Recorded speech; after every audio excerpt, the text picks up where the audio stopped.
Okay, good morning again to everybody, and thank you for being here. And I, I know I say it a lot, but I really mean it. If you weren't here, I wouldn't have to get ready to do this, and getting ready to do this is really good for me.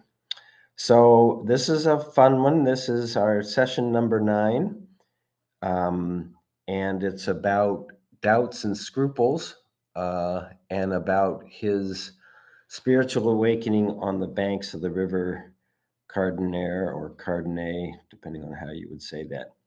Um, my wife and I often watch a series in the evening, Netflix or something else, and so there's usually a recap before the episode begins.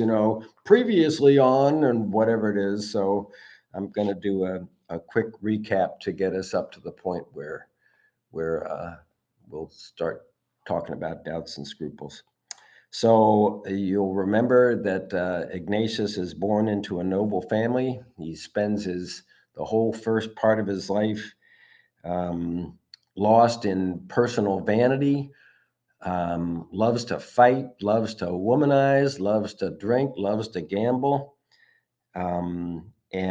and he's in this useless battle, a battle that they can't win, and it's really he's the cause of them being in this battle instead of surrendering.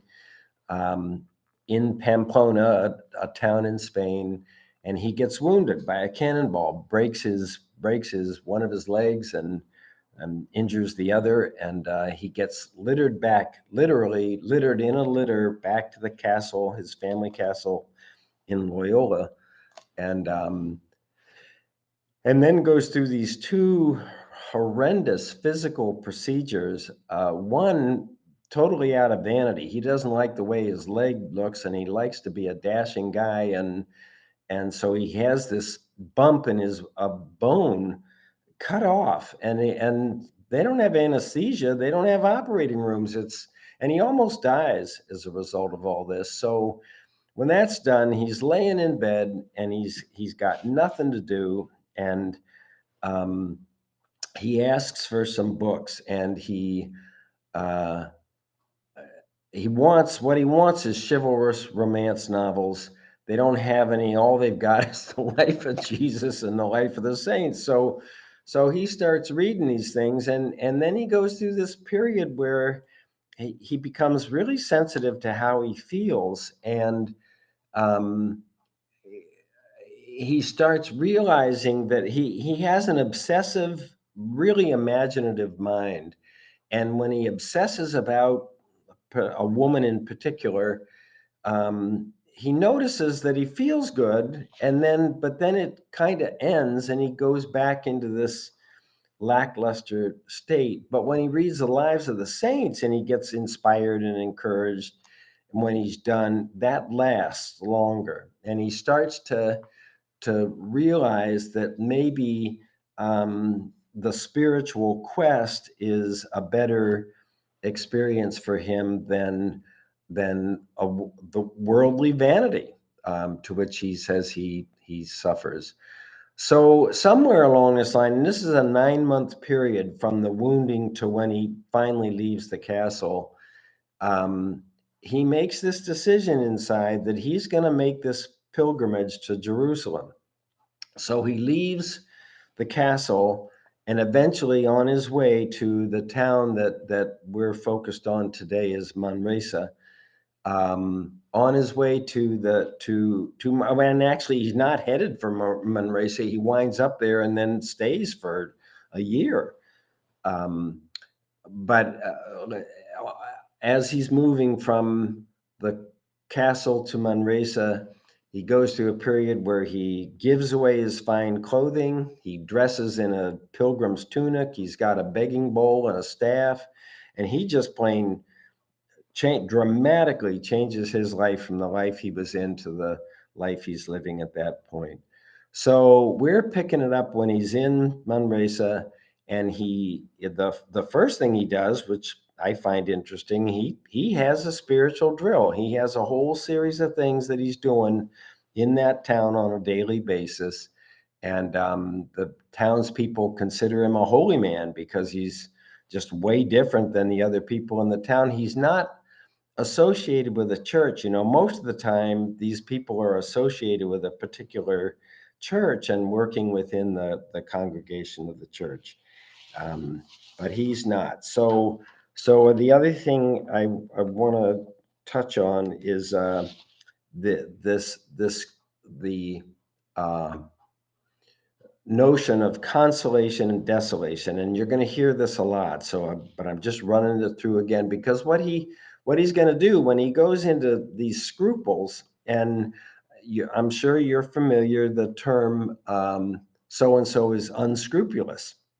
Well, unscrupulous means they don't doubt their own behavior. They do whatever they're doing, and they don't seem to even consider things that a scrupulous person might consider. Well, in desolation and consolation, um, first of all, the primary definition is consolation, I am in sync with God.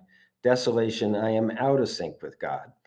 Um, and what's wonderful for me, because I've always been seeking the markers of consolation, faith, hope, and love. I want those, but it turns out that they are not goals to seek. They are side effects of whether or not I am in sync with God. And that's important. And another brilliant thing about Ignatius is he later on, there's not only desolation and consolation, there is false consolation, which I think he's talking about a manic state. When people get into a manic state, which is really ego driven more than soul driven, it's the ego. They call it the false angel of light. We're going to get to this if we if we ever get to the spiritual exercises themselves. The false angel of light, which means a solution to our problem that appears, and if only I could get this, then I'm going to be happy. um, so there is false consolation that feels like consolation, but it's actually desolation. And then there's difficult consolation, which feels like desolation. It doesn't feel good, but we know somewhere down deep that we are learning and growing as spiritual beings, having a human experience. And so we make our way through it. So, consolation in sync with God, I have feelings of faith and hope and love. Desolation, out of sync with God, I have feelings of doubt and despair and fear. Well, doubt is scruples. When doubt is doubts about one's behavior and whether it's a good idea or not. And he gets it. We're going to read it shortly, but he gets overwhelmed with doubts and scruples. He's living the spiritual life, and yet right in the middle of it, he's just overcome with doubt. And doubt is um, a big impediment to our spiritual work. And what happens for most of us is we wind up having to soldier through. We wind up having to do the deal, whatever deal it is that we're doing, even though we're uncomfortable. So okay, so he let me just read my little notes here. Um, Establishes a daily routine, a pilgrim's way of life. He's begging, eating no meat, drinking no wine, no personal care. He's letting his hair grow long and his nails grow long, visits hospitals, bathes the sick. He goes to confession and communion regularly, lives like a hermit.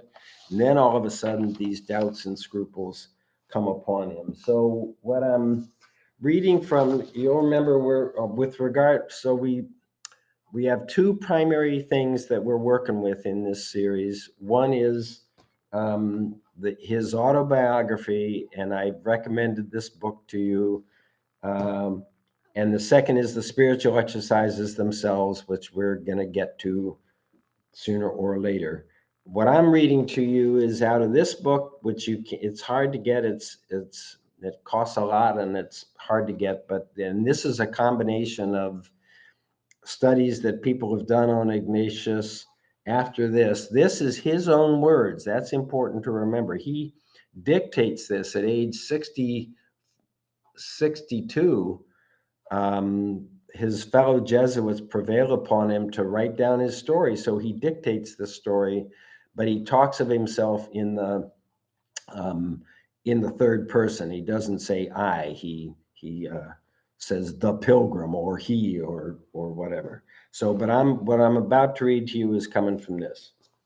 So, and this is chapter 18 of 70 chapters, and it's called Doubts and Scruples, and this first section is called From Joy to Confusion. So he's going to go back and forth between feeling good about what he's doing and experiencing extreme doubt. Ignatius's early days at Manresa were filled with great and constant joy, but then a disturbing thought began to insinuate itself. Um, and this is the ego talking to him. How can you stand a life like this for 70 years that you have yet to live? He's doing what we all do. You know, we get sober, we're going to meetings, but somehow higher power is not showing up yet or whatever. And geez, is this it? Is this, I got to do this? I got to go to meetings the rest of my life? Um, let's see. So, how can you stand a life like this, sensing that it was from the evil spirit? Now he's going to call it the evil spirit. I'm calling it the human spirit. Just the simple distinction between my human ego personality that is identified with and focused on my mind and my body, and my soul, which is going to outlive my mind and my body, and which is here for some reason that I don't know. You know, but it's a good form of doubt because I wind up not practicing contempt prior to investigation. I wind up getting into the mystery of my very own life because my ego is always really clear about what it wants and what it doesn't want, and I don't get that kind of clarity from my soul. I hope one day I'll feel it. I do. I can tell you, doing something like this, my soul was going, even when my ego was going. So, at any rate, so he's going back and forth. But he overcomes the temptation and peace returns. Then further confusion follows. So he's just going back and forth. Sometimes he felt so out of sorts that he found no relish, that's a word they use, in any of the prayers he recited, not even in hearing Mass. Then the lost joy would return, and sadness and desolation were removed, just as when one snatches a cloak from another's shoulders. It's like poof, the desolation's gone, and he's okay again.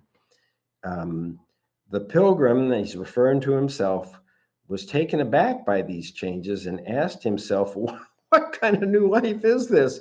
He's all of a sudden, he's just having doubt about the whole deal, you know, and all of a sudden the castle and the shining armor and the jousting and all of that is coming back into his mind as a good idea. But he stuck with his religious practices and occasionally received words of comfort. Um, then his next section is called Scruples. Next, he had much to suffer from scruples. In other words, having faced the crisis of what the future would bring, he now had to face the crisis of the past. This is beautiful. You know, what he talks about his loathsomeness for his past life. So when he's not when he's not just having doubt about the future, I got to do this the rest of my life, do this stuff. All of a sudden, he's faced with anxiety about how is he going to deal with his past, and what they're doing basically in the Catholic Church at that time. They're doing steps 4 and 5. Steps 4 is where he starts writing out his feelings about his past life, and then he goes to his confessor. They call it a confessor, we'd call it a sponsor, and confesses this stuff. So let's see, on the advice of a he writes down all that he was able to remember and then read it off in confession. Is that not 4 and 5? It's just directly what we do. But it was to no avail, as scruples returned, even with regard to minute and small matters. Another confessor tells him, don't confess anymore, you're done. It's like sometimes sponsors do this. They say, okay, we're done with 4 and 5. We're going to go, we got to move on here. You're stuck in this stuff. Um, let's see. But like all scrupulous people, the pilgrim considered everything was manifestly clear. What the confessor says is, that's done. Unless something big comes up, something new comes up, forget about it. But he's just into it. And so the order benefited him not at all, and thus he continued in his anxiety. His torment goes on for months. In one of those extreme situations, in the solitude of his small room, he began to call out to God in a loud voice. So now he's getting desperate. Whatever he's doing is not working, and he's getting desperate. Um, he abandons. Oh, so this these are his words, but the autobiography is written in um, the third person, but he's about to shift from the third person. He's going to use the word I. He abandons use of the third person, inserts words of his heart-rending prayer. So this is him talking. Help me, O Lord, since I have found no help from people or from any creature. No trial would be too great for me to bear. What's he talking about? He's willing to go to any lengths. He's gotten to the point that where we say he's now willing to do anything. Um, if I thought there was any hope of finding that help, show me, O Lord, where I may find it. And even though I should have to follow a little dog to help me, I would do so. So somewhere in, I've sent to you previously, one is a real brief thing of Ignatius's life, and the second is a little bit longer. It's numbered paragraphs uh, from the autobiography. So I'm just going to look through those. If you've got it, at the bottom of it says Ignatius's story, November 24, and I'm looking at page 7, which is paragraph 19, and it's chapter 3, and the title of the chapter is Manresa Taught by God, March 1522 to March 1523. While in Manresa, this is 19. While in Manresa, he begged for alms every day, let his hair and nails grow, and had a vision.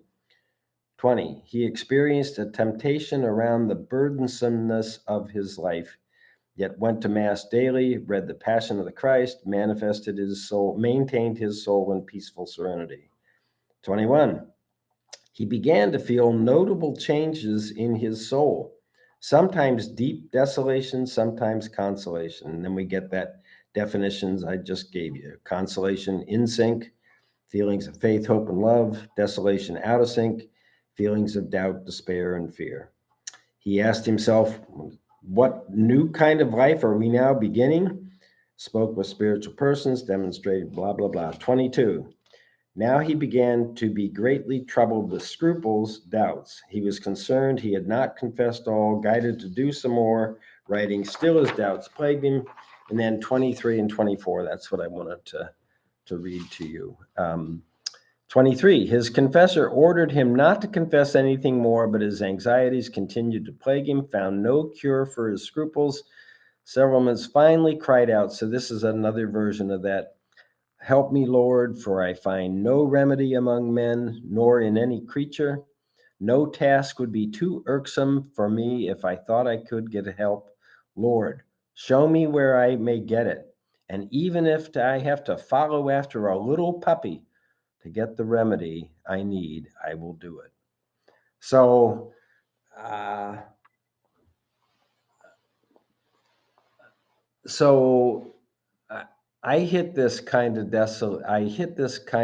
desperation um, when I went through this depression in 2019, and I don't think I experienced that level of desperation in the first 10 years of AA, because I was working as hard as anybody I knew, doing this stuff, um, doing everything that we do, and And I think for a long time I'll be thinking through what happened. It definitely, sometimes I think of it as a relapse on self-pity.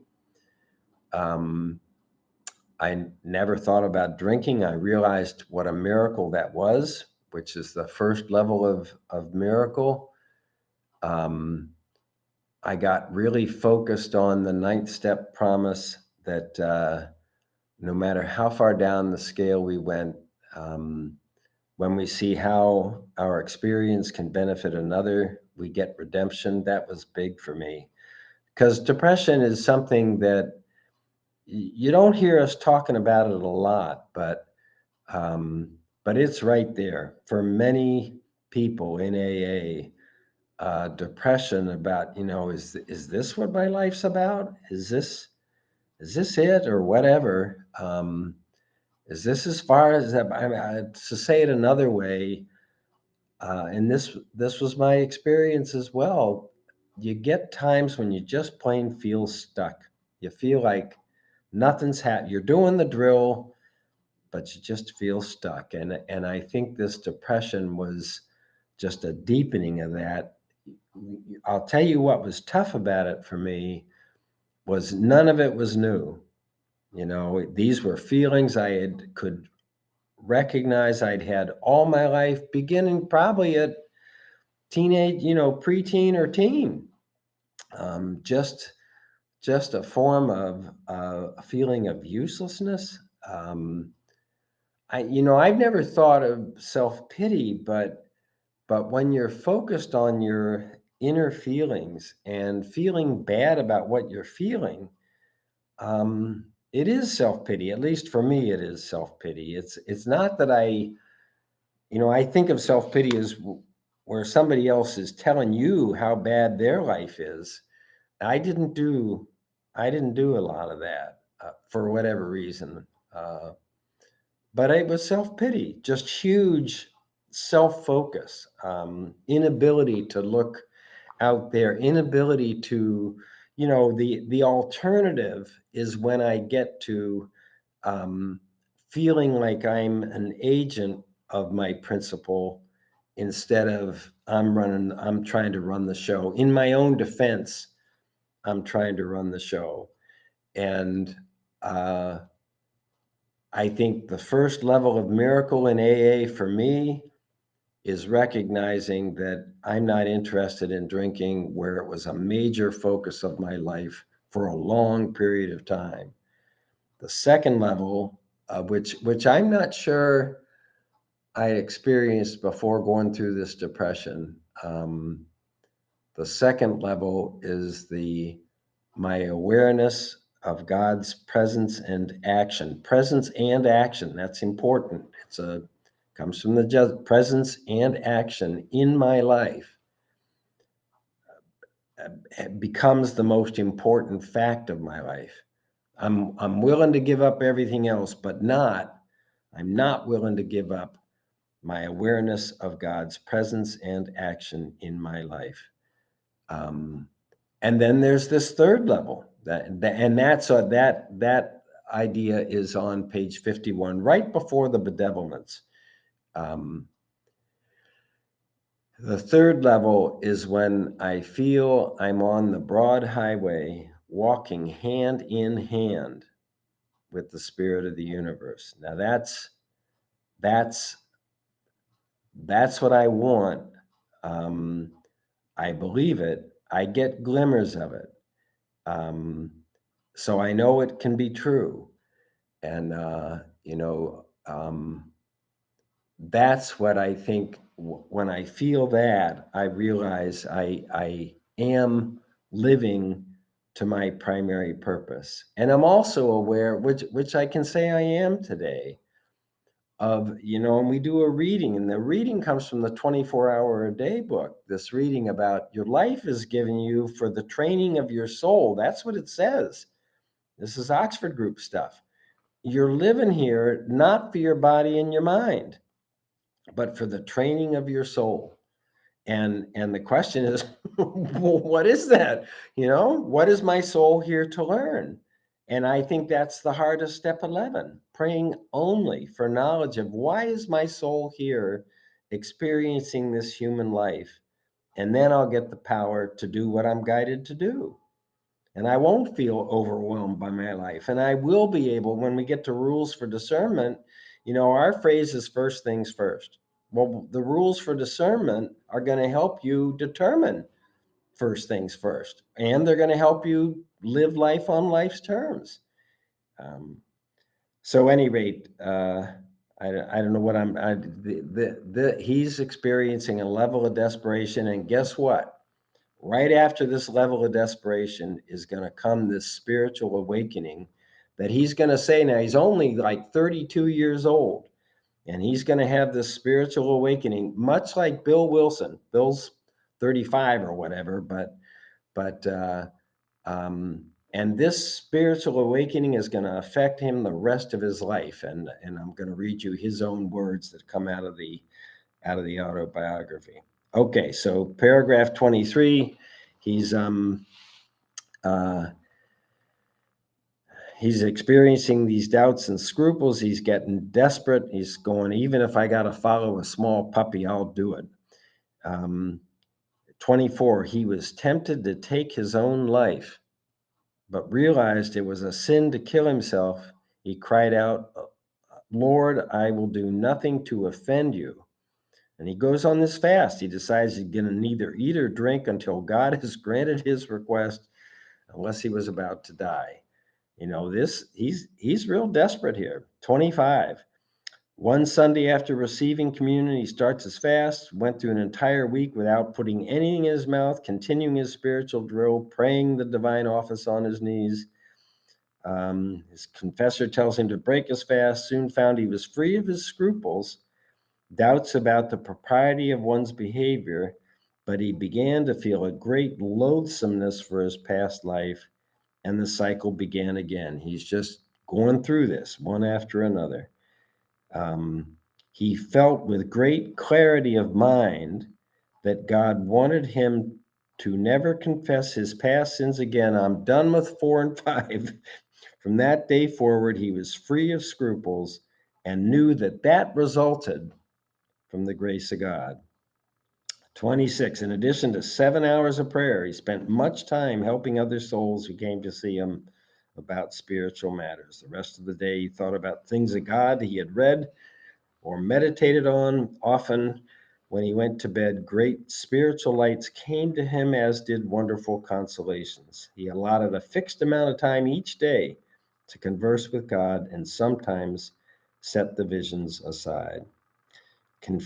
27, he continues to abstain from eating meat. Baba, during this period, God was dealing with him in the same way a school teacher deals with a child while instructing him.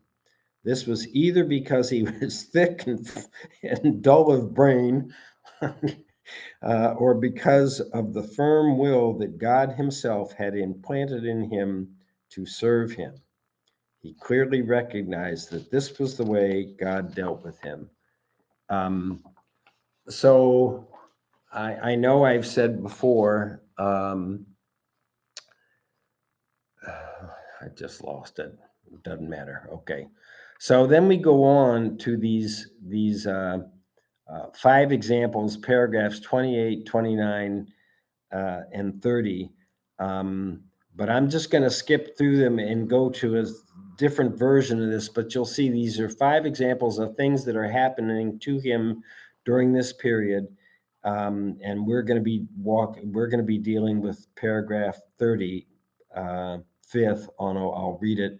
On a walk away from Manresa, along the banks of the river Cardoner, the eyes of his understanding were opened, and though he saw no vision, he understood and received numerous spiritual things, as well as matters touching on faith and learning. These elucidations were so bright that all things seemed new to him. Today, looking back from his 62nd year, if he were to gather all the helps he received from God and everything he knew and added them together, they would not add up to all that he received on this one occasion. So I find, and then now I'm going to read that same stuff again from another source, but um, this is you just got to ask yourself, do I think these people that talk about an intense experience of God, um, do I think they're lying? Do I think they're making it up? Do I think it's an illusion created in their own mind? Am I going to practice some form of contempt prior to investigation? Um, or am I going to seek that kind of experience?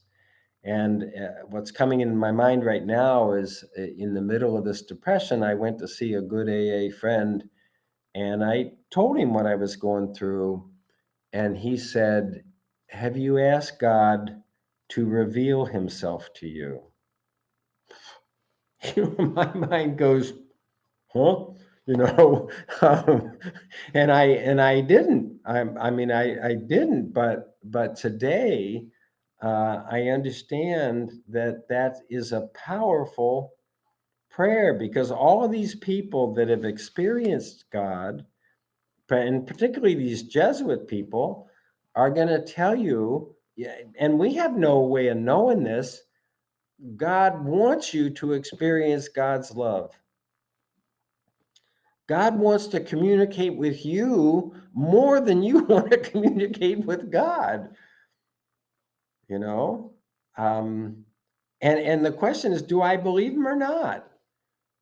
And just remember, if you ever get confused, just remember spiritual appendix. Um, the one thing that will prevent all spiritual progress is contempt prior to investigation. Me forming an opinion about the truth or not truth about God, uh, and then sticking to it and using that to block out any experience that I might have otherwise. Um, and remember, Dr. Sell, if you get confused about anything else, say if you're experiencing doubts and scruples, I got to do this the rest of my life, all this stuff, deal with these crazy people on a daily basis, whatever, these crazy AA people. Um, Go find page one. It's Bill's story. Um, the first page of Alcoholics Anonymous. Look immediately to your left, and you'll see I don't know what the Roman numerals are, but it's the last of the Roman numeral pages. And you will see Dr. Silkworth saying to you, I urge every alcoholic to read this book through. And though perhaps you came to scoff, to practice contempt prior to investigation, you will remain to pray.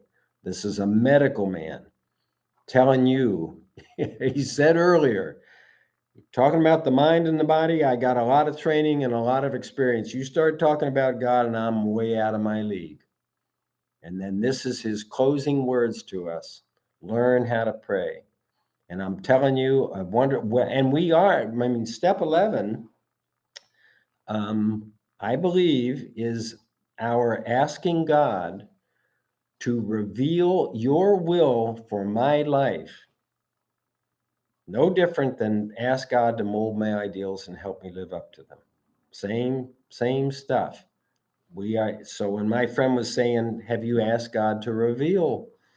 I like to say itself. I don't like to call God him because God's way bigger than him or her, to reveal itself to you. And I've got to be honest, open, and willing. Those are the essential requirements for our work. That I'm honest about how lost I feel, or how stuck I feel, or how resistant I feel. That I'm open to living life in a whole different way. And that I'm willing to do difficult stuff. There is nothing about what we do in AA that's easy. Nothing.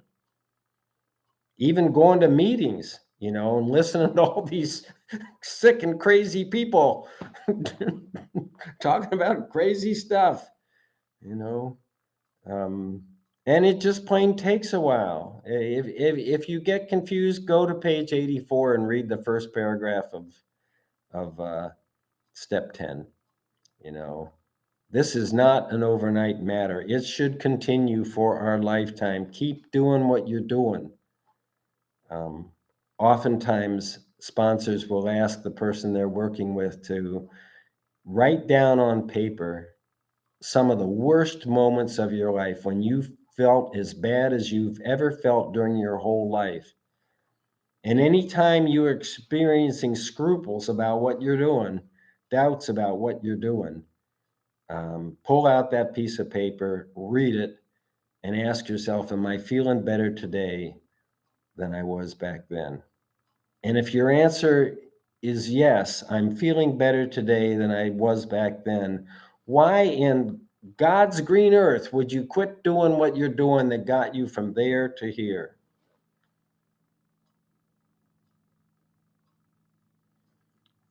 I remembered what I blanked out on, and we're talking about doubts and scruples. And typically, I, I believe that alcoholism is not our problem. Agnosticism is our problem. That it all comes down, and the only solution to agnosticism is feeling you have some glimmer of the truth that God is. um, that my life is not so much about me, it's about my relationship with God, and and my behavior as a result of living in that relationship. Well, what agnostic meant originally, because it was contrary to Gnostic, and Gnostic are people that intuitively know. There's not an intellectual knowing, an intuitive knowing. It's no, and that's what he's talking about on the banks of the cardoner. He's experiencing stuff. Later, he will say, beyond his ability to doubt. What a great way to describe it. I can't doubt it. I can say God is with no doubt. I can't say much else.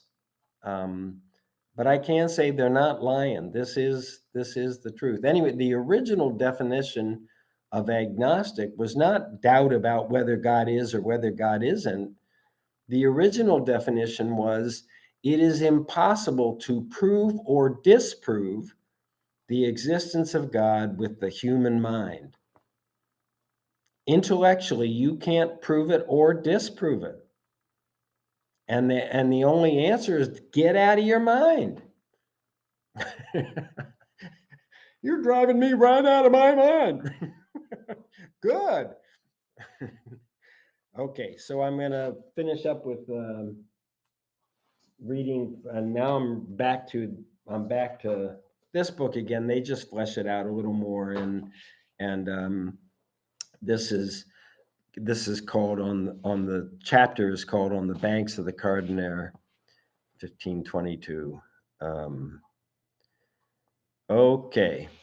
When Ignatius says that God was his schoolmaster, he does not mean, as Luther did, that he was radically liberated from the mediation of the church.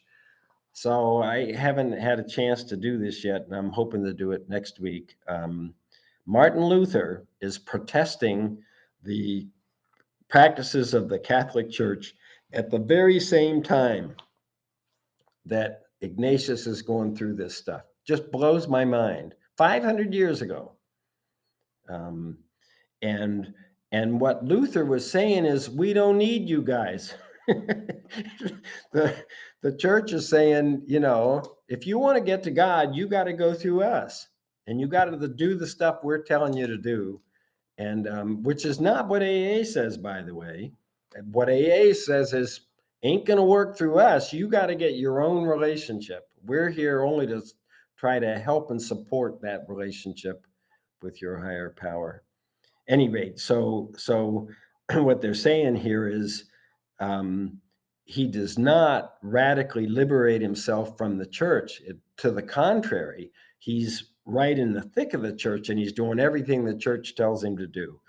Um, let's see, just the opposite. He participated in the sacraments, immersed himself in traditional devotions, took his problems to his confessor, whose direction he blindly obeyed. At the same time, he clearly understood that apart from all these matters, God and God alone was teaching him as a schoolmaster teaches a young boy. This pupil that he was illuminating now seemed to see new meaning in the old truths. You had that experience? You read the book for 5 or 10 years, and all of a sudden a line shows up and you're going, whoa, when did they put this in here? Or when did they add that word or something? It's there, but all of a sudden it has new meaning for you. New meaning in the old truths he had learned from the study of catechism, heard while sitting around, blah, blah, blah. Let's see. With awe and wonder, he learned the unfathomable depth of things about which we speak today in terms that had been all but worn out by overuse. God, the Trinity, creation and essence of creatures, the Eucharist, the close presence and humanity of Christ. So Ignatius had difficulty in articulating all this, but what he did learn, he describes in a delightful way and remembers the place where his enlightenment occurred. It seemed to be on the steps of the monastery during the elevation of Mass, but when it came to describing the experience itself, the task became much more difficult.